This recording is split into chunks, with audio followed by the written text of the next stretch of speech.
A long time ago, a bunch of children went to a camp, and when they got to the camp, they were all instructed to go into a room and sit in a circle.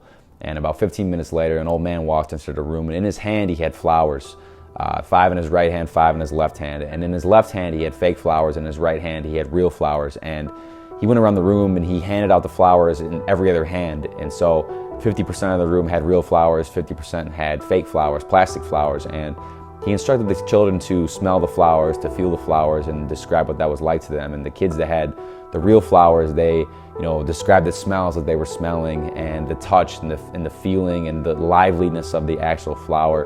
While the other kids who had the plastic flowers kind of looked confused, and they looked at each other, and they were perhaps frustrated, and they said to him, it doesn't smell like anything, it's plastic, it doesn't feel real, it's not a real flower.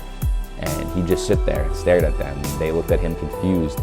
And after about 3 minutes of just sitting there, he looks at the children and he says, "This is the exact example of saying you're something versus actually being something."